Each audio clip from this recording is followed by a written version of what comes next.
Երևանի կենտրոնում Հանրապետության հրապարակում լուսանկարվում են նրանք, նույն այն մարդիկ, ովքեր 2023 թվականին փակել էին Արցախի Բերձորի միջանցքը։ Նրանք, ովքեր ճակերտավոր էկոակցիայի անվան տակ 9 ամիս սովի մատնեցին Արցախը։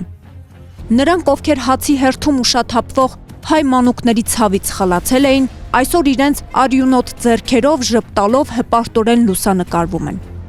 Այո, ադրբեջանցիները Երևանում էին հոկտեմբերի 21-ից 22-ին։ Հայաստանի եւ Ադրբեջանի հասարակական կազմակերպությունների, փորձագիտական համայնքների ներկայացուցիչների նախաձեռնությամբ եւ երկու երկրների պաշտոնական կառույցների աջակցությամբ տեղի ունեցած կլոր քննարկման շրջանակներում։ Բայց իրականում սա ոչ թե երկխոսություն էր, այլ հայ ժողովրդի արժանապատվության եւ պատմական հիշողության դեմ ուղղված հստակ ազդակ, հրապարակային ցուցադրություն, ինչպես պետք է հպատակեցնել ուղերձով։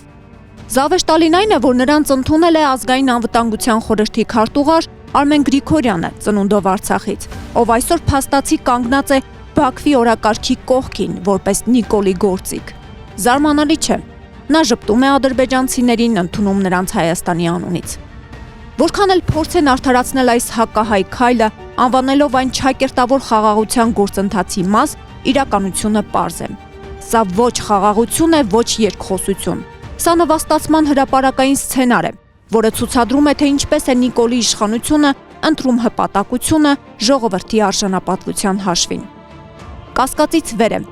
եթե հայ հայրենասերը հայտնվեր Ալիևի երկրում, նա անմիջապես կձերբակալվեր որպես գործակալ։ Սա խաղաղություն չէ։ Սա պայմանավորված պատերազմով հայ ժողովրդին պարտադրված պարտության քաղաքական շարունակությունն է, ամենօրյա զիջումներով ու նվաստացուցիչ քայլերով։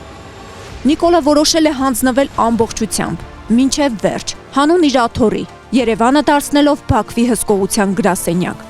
Այստեղ ոչ դիվանագիտություն կա, ոչ բանակցություն։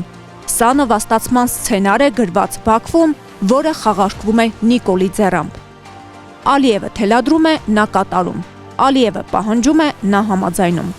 Պայմանավորված պատերազմի եւ թիկունքից եկած դավաճանության արդյունքում պարտադրված պարտություն չի նշանակում, որ պետք է ամենօրյա ռեժիմով ստորանալ թշնամու առաջ։ Մանավանդ, որ ի տարբերություն Ալիևին հանձնված նիկոլական ռեժիմի, հայ ժողովուրդը չի հրաժարվել դիմադրությունից եւ չի հնազանդվել։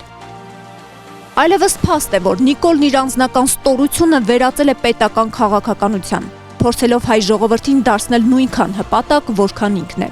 Բայց հայ ժողովուրդը հպատակ չէ։ Մեզ ստիպել են պարտվել, բայց մենք չենք կոտրվել։ Նրանք ուզում են, որ մոռանանք ով է թշնամին, բայց մենք ամեն ինչ լավ ենք հիշում։ Հայ ժողովուրդը չի ընդունում այն կամակատարին, որը հանուն կեղծ խաղաղության նվաստացումն է ընտրել։